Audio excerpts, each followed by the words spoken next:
You know, I've determined there is an inherent problem with most of these top lists, especially this time of year. You see pretty much everybody making one. The problem comes when you realize that they're pretty much all troll bait. Well, I've come up with the perfect solution.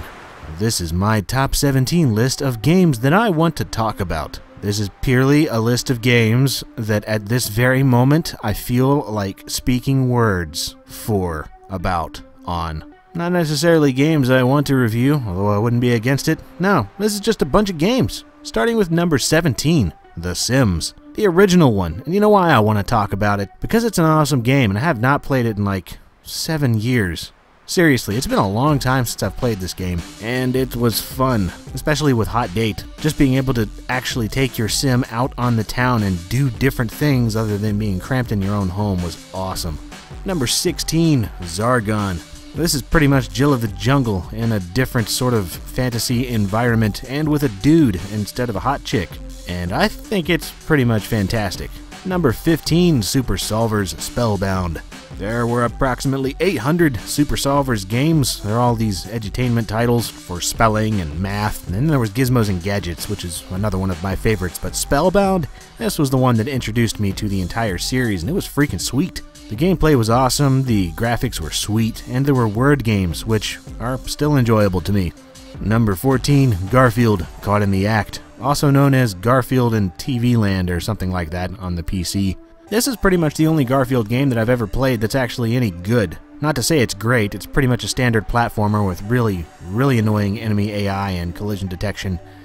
But I'm perfectly okay with that, because I had a lot of fun with this game. I rented it back in the day from Farmore for the Sega Genesis, and it was Garfield. Garfield's awesome and lazy, and I can appreciate that. Number 13, Sid Meier's Civilization 2. So Civilization's a pretty awesome game. This one's better, as far as I'm concerned. There you go. Number 12, Moto Racer. You know, there is just something about bikes that go very fast that makes a young adolescent male's testosterone flow like a river. And this game got mine flowing in wonderful, wonderful ways. Nothing like doing a wheelie to speed up constantly. What a ridiculous game. Just pure fun. Number 11, Midtown Madness. When I first played this game, it was fairly mind-blowing. I hadn't really played anything like it before. It was a realistically styled open-world racing game, and you could do all sorts of crazy stuff all over Chicago. You could follow the traffic laws, or you could just be a complete maniac. It's still fun. The sequels were pretty sweet too, but this original one, I don't know, there's just something about Chicago. Number 10, Deadly Tide. Another Microsoft game that was just amazing. When I saw it, I thought graphics would never get any better than this. I was thankfully very wrong, but whatever the case, this was just, what in the world, man, were they doing? It was full motion video, but you could completely control what was going on, the perspective, where you were moving during the video.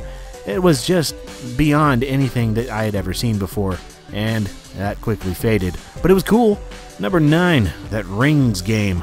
If you ever played this game as a kid, you know that this is probably the most challenging thing you'll ever come across. The whole idea is to put a bunch of water in this tank and then press these little buttons which shoots up air bubbles into the water. And you try to get the rings on the little things. Pretty much impossible. Number 8, Hunter Hunted. To tell you the truth, I haven't played this game very much, but what I do remember is that the aesthetic was just awesome. There was something about this environment and the enemies and the guy, you know, the whole lonesome feeling going on that was really different. Not exactly the best game ever from what I remember, but it was cool, and I want to talk about it. So I am, and I continue to, and now I'm done with it. Number 7, Urban Chaos. Oh man, open world games. This was the one that really opened my mind to the possibilities. This was the first one that I had ever played that you could actually go around and just beat up pedestrians or just whatever you wanted to do in this 3D world. Very much a precursor to the whole GTA 3 kind of thing that was done some years later. I never got the full game, I just played the demo disc I got with a magazine. Number 6, Hover.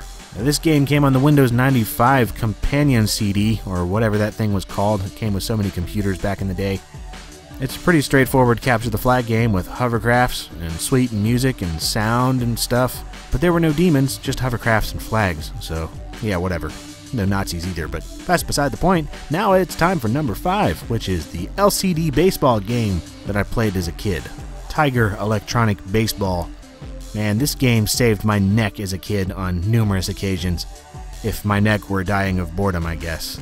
And, you know, it was just something you would whip out whenever you had the chance. Okay, what am I talking about? Oh, yeah, baseball, right.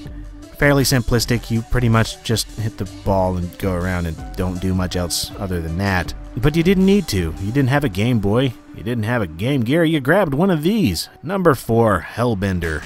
I guess I have Microsoft on the mind because this is another one of those Microsoft games for Windows. Sort of a follow-up to Terminal Velocity and that other game that was in the series that I can't remember right now, but who cares? This was another one of those 3D shooter. You'd fly around, shoot stuff, things happened. It was awesome. Also awesome, holy crap, was number 3, The Neverhood. I want a copy of this game so badly, but it's extremely expensive. And the reason for that is because it's incredibly unique, and it's just got a legendary sort of cult following status thing going on. It's all in claymation, and it's just an awesome adventure. Extremely memorable characters, very cool environments, just wow. What a classy game. Next up at number 2, we have Spectre VR. And this is pretty much Battlezone with more purple. One of those Macintosh games that I loved playing whenever I found a computer with it on it. I didn't have a Macintosh, but when I found one, it was pretty much Sim Ant, Putt Putt Goes to the Moon, and Spectre VR. Spectre. And finally, number 1, Earth Siege 2. Why Earth Siege 2? Why not Star Siege or Earth Siege 1 or any of the others? Well, because it's Earth Siege 2. Do you hear this music?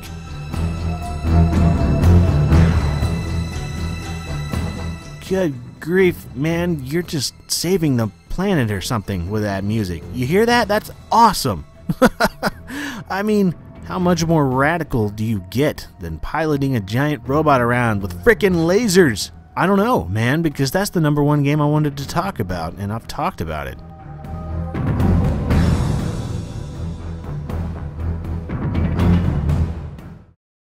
Alright, since you guys were kind enough to actually get through all of the first part of this video, I'm done kind of trolling you now, and now I'm going to actually talk about some stuff that is a little more listy-like, and that is my personal list of top 17 games of 2011.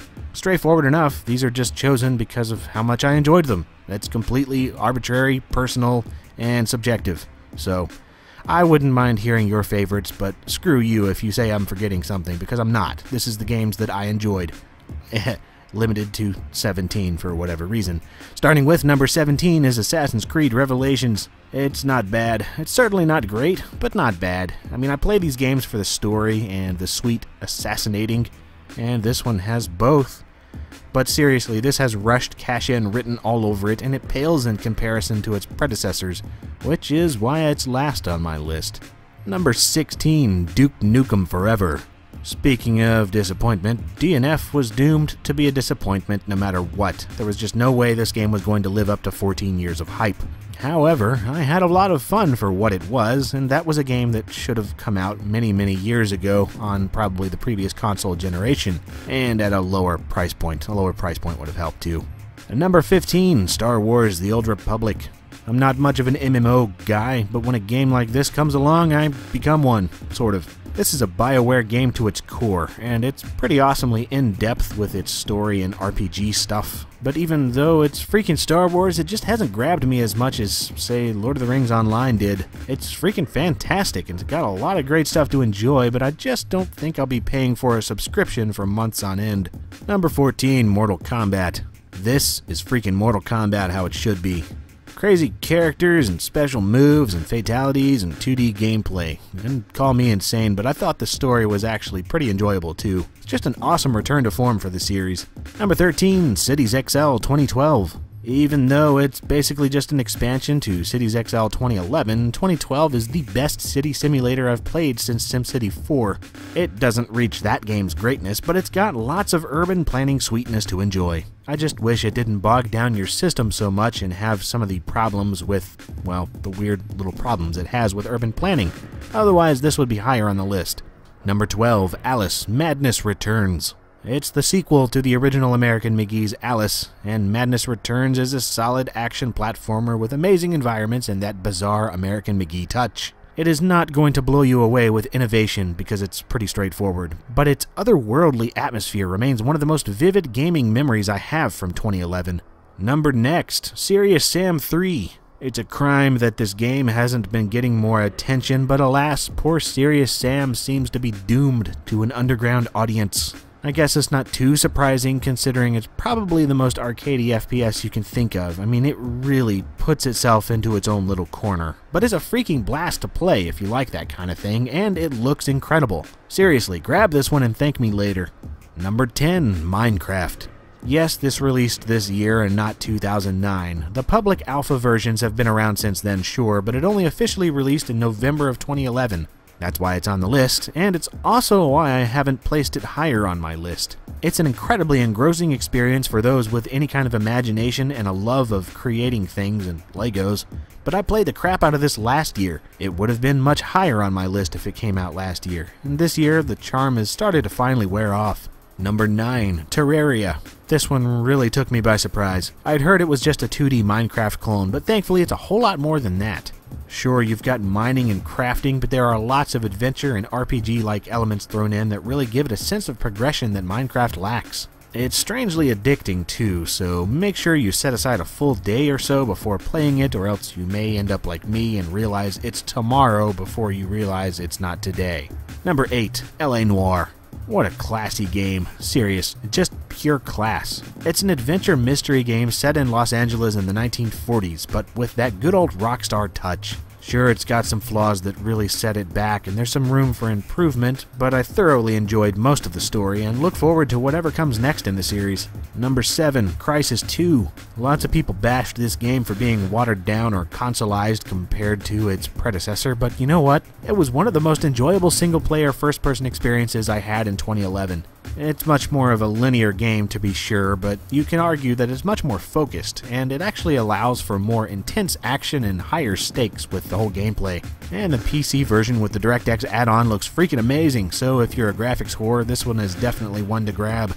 Number 6, Saints Row the Third. Well, what can I say? It's Saints Row for the third time, and the insanity has been increased once again. Although I really didn't enjoy the story or most of the characters as much as I did in Saints Row 2, the other additions included in the third make it an experience I'm glad I didn't miss. And it's gonna sound sappy, but whatever. This made me remember why I started playing games in the first place, because they can be stupidly fun.